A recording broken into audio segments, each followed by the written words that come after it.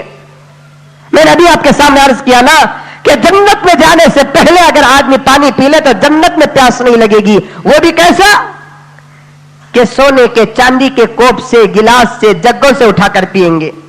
حدیث میں آتا ہے جو مرد اور جو گھر کا ذمہ دار دنیا کے اندر سونے چاندی کو استعمال کرتا ہے اللہ تبارک و تعالی جنت میں اس کے لیے سونے چاندی کو حرام قرار دے دیتے ہیں۔ اسی لیے فقہ کا مسئلہ ہے جیسے ایک مرد آدمی سونے چاندی کو استعمال کرنا جائز نہیں ہے، اسی طریقے سے گھر کے برتن بھی سونے چاندی کے رکھنا جائز نہیں ہے۔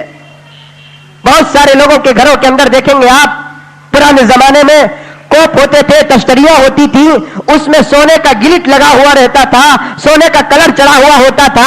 فقہ کا مسئلہ ہے کہ دودھ کا پینا تو جائز، پانی کا پینا تو جائز، چائے کا پینا تو جائز ہے، لیکن وہی دودھ، پانی، چائے اگر کوئی آدمی سونے اور چاندی کے گلاس میں ڈال کر یا اس کا گلٹ لگے ہوئے کوپ میں ڈال کر پیتا ہے تو وہ پینا اس کا حرام ہو جاتا ہے۔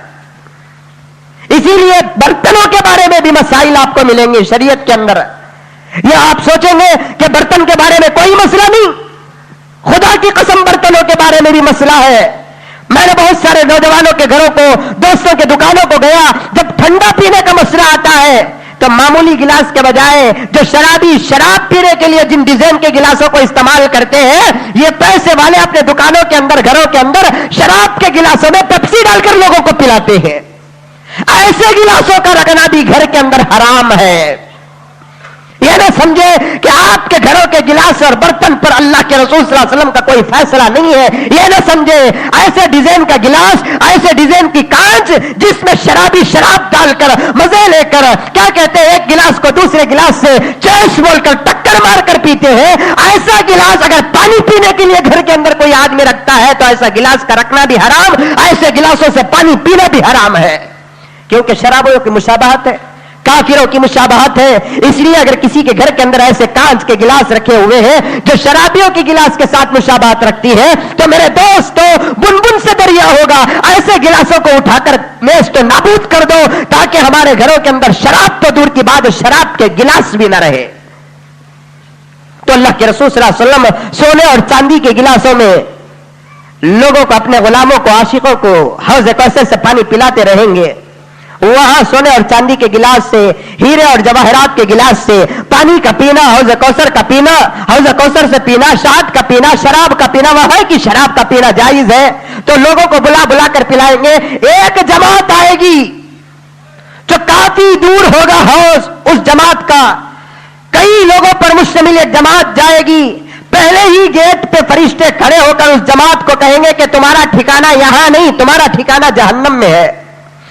اللہ کے رسول صلی اللہ علیہ وسلم بولیں گے فرشتوں سے کہ ملائکہ ان کو چھوڑو، اس لیے کہ ان کے سروں کے اندر ٹوپیاں بھی ہیں، ان کے چہروں کے اندر داڑیاں بھی ہیں، وہ سنت کا لباس بھی پہنتے تھے، وہ آتے ہیں تو تم دروازوں میں کیوں روکتے ہو؟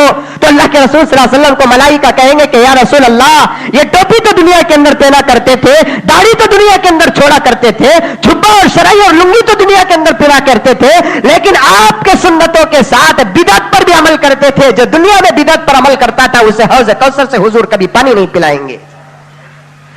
جو بدعتی ہے اور بدعت پہ عمل کرتا ہے، بدعت پہ عمل کر کے اپنے آپ کو فخر کرتا ہے کہ میں پکا اور سچا عاشق ہوں، حدیث میں آتا ہے کہ ایسے بدعتی پر اللہ تبارک و تعالی حضور کے دست مبارک سے حوض کوثر سے پانی نہیں پلائیں گے۔ اس لیے میرے دوستو، بدعت سے بچا کرو۔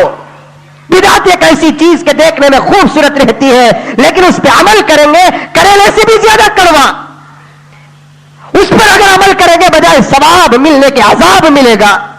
آپ نے سنا ہوگا، میں پھر آپ لوگوں کی یاد دہانی کے لیے حدیث آپ کے سامنے تلاوت کر دوں، آپ کے سامنے بیان کر دوں۔ شیطان پوری زندگی میں 4 مرتبہ رویا، پوری زندگی میں 4 مرتبہ سب سے زیادہ رویا۔ ایک جب اللہ تبارک و تعالیٰ نے اس شیطان کو اپنی جنت سے باہر کر دیا، اتنا رویا کہ فرماتے حضرت علماء کرام کہ اس کی آنکھوں سے آنسوں کا دریا بہنے لگا۔ 7 زمین اور 7 آسمان میں اس کے رونے کی آواز آنے لگی۔ بعض علماء فرماتے ہیں کہ جب اللہ تعالیٰ نے اسے جنت سے باہر کر دیا تو اس وقت وہ اتنا رویا کہ اس کے رونے کو دیکھ کر آسمان و زمین کے فرشتوں کو رونا آ گیا۔ یقینی بات ہے کہ اگر کوئی مسلمان روتا ہے تو یقیناً اسے دیکھ کر رونا آ جاتا ہے۔ مسلمان تو مسلمان، غیر مسلم بھی اگر روتا ہے تو رونا آتا ہے۔ رونا ایک ایسی چیز کہ اگر کوئی آدمی دوسرا روتا ہے تو دیکھنے والے کو رونا آتا ہے۔ اور آج کے میرے نوجوان کو یہ فلسفہ سمجھانے کی ضرورت نہیں ہے، پکچر میں اگر کسی ہیرو کی اماں مرتی ہے تو پکچر دیکھنے والا رونا شروع کرتا ہے۔ کیوں؟ کیا اس کے گھر کے اندر اس کی اماں مری، یا اس کے گھر کے اندر اس کا باپ مرا، یا اس کے گھر کے اندر اس کی جورو مری؟ نہیں۔ کیوں رو رہا ہے؟ اسکرین کے سامنے بیٹھ کر، ٹی وی کے سامنے بیٹھ کر کیوں رو رہا ہے؟ یہ رونا ایک ایسی فطرت ہے کہ اگر کوئی آدمی روتا ہے تو یقیناً رونا آ جاتا ہے۔ شیطان نے اتنا رویا کہ اس کے رونے کو دیکھ کر آسمان و زمین کے ملائکہ کو رونا آیا۔ اور آج ہمارا قصہ ایسا ہے، اگر کوئی روتا ہے تو اسے دیکھ کر ہنستے ہیں ہم لوگ۔ اور رو میرے بیٹے، اور رو، اللہ تیرے رونے کو اور بڑھائے۔ جا کر پوچھتے بھی نہیں کہ تو کیوں رو رہا ہے، تجھے کیا نقصان پہنچا ہے، کیا تکلیف پہنچی ہے۔ ایسا کبھی ہم نے نہیں کہا۔ آسمان و زمین کے ملائکہ کو رونا آیا اس وقت جب شیطان رویا۔ شیطان کیوں رویا؟ اس لیے کہ اللہ تبارک و تعالیٰ نے جب اسے جنت سے باہر کر دیا۔ حضرت بایزید بستامی رحمۃ اللہ علیہ فرماتے ہیں، بڑا اچھا نقطہ یہاں پر پیش فرمایا کہ شیطان کو جب اللہ تعالیٰ جنت سے باہر کیا تو وہ جنت سے باہر نکل کر دنیا میں جب آیا تو کچھ نہیں ہوا۔ شیطان جیسا اللہ کا وہ مخلوق جنت سے جب باہر نکل کر دنیا کی طرف آیا تو کچھ نہیں ہوا، جبکہ شیطان کو دنیا میں مزہ بھی ملتا ہے۔ وہ رونے لگا۔ بایزید بستامی رحمۃ اللہ علیہ فرماتے ہیں، ایک مسلمان کی بھی یہی حالت ہونی چاہیے کہ جب نماز کے وقت وہ مسجد میں داخل نہیں ہوتا تو اس کا مطلب یہ ہے کہ اللہ تعالیٰ نے اسے مسجد اور رحمت سے دور کر دیا، بجائے وہ دنیا میں مبتلا ہونے کے وہ رونا چاہیے۔ ہمیں روتے کہ نماز پڑھنے کے وقت جب ہم لوگ مسجد سے باہر جاتے ہیں، دکانوں کو چلے جاتے ہیں، تجارت کرنے چلے جاتے ہیں یا کوئی اور کام کرنے چلے جاتے ہیں، بجائے رونا آنے کے ہم کو مزہ ملتا ہے۔ جبکہ شیطان جب جنت سے باہر نکلا تو رویا۔ میں پوچھنا چاہتا ہوں میرے ان بے نمازی بھائیوں سے، کیا شیطان سے بھی بدتر ہو گئے؟ اللہ کی رحمت سے شیطان دور ہو رہا ہے تو رو رہا ہے۔ ایک مسلمان اللہ کی رحمت سے دور ہو رہا ہے تو کوئی ٹینشن اور فکر نہیں اسے۔ فکر کرنا چاہیے کہ ایک آدمی نماز پڑھ کے مسجد سے باہر نکل رہا ہے، اسے دیکھ کر اپنے آنکھوں سے آنسو نکالنا کہ مولا تیرا فیصلہ بھی کیا فیصلہ ہے، مجھ سے کیا گناہ ہو گیا کہ یہ بندے کو تو اپنی رحمت نے بلا لیا اور مجھے روڈ میں کھڑا کر دیا۔ اللہ کے دربار میں بھیک مانگنا کہ مولا مجھے بھی ایسا بنا کہ میں نہ بھی چاہوں تو مجھے مسجد کے اندر بلا۔ لیکن ہم نے دیکھا ہے مسجدوں میں داخل ہونے والے بہت سارے نوجوان ایسے جو نماز پڑھنے نہیں آتے، پیشاب اور پاخانہ کرنے کے لیے آتے ہیں۔ مسجد کے ذمہ داروں سے پوچھ کر دیکھیے، کبھی وہ اپنے پیشاب اور پاخانے کے گھروں کو بند کر دیتے ہیں تو محلوں کے اندر فساد شروع ہو جاتا ہے۔ ہم مسجد کو چندہ دیتے ہیں، پیشاب خانہ کیوں کھلا نہیں رکھتے، بیت الخلا کیوں کھلا نہیں رکھتے؟ میرے بھائی، اللہ کا گھر ہے، یہاں قدم رکھنا ہے تو کم سے کم 2 رکعت نماز تو پڑھنا ہے۔ نبی کریم صلی اللہ علیہ وسلم کی سنت ہے مسجد میں داخل ہونے کے بعد، وضو کرنے کے بعد تحیت المسجد کی 2 رکعت نفل نماز پڑھنا ہے۔ جیسے فرض نماز پڑھتے ہیں مسجد میں، سنت نماز پڑھتے ہیں مسجد میں، واجب نماز پڑھتے ہیں مسجد میں، اسی طریقے سے آدمی 10-15 منٹ پہلے مسجد میں داخل ہونا، اس کے بعد وضو کرنا، وضو کرنے کے بعد جب مسجد میں قدم رکھتا ہے، وقت کی سنت اور فرض نماز پڑھنے سے پہلے 2 رکعت تحیت المسجد نماز پڑھنا ہے۔ یعنی اللہ تو نے مسجد کے اندر مجھے داخل کیا ہے، اس شکرانے میں 2 رکعت نماز پڑھنا ہے۔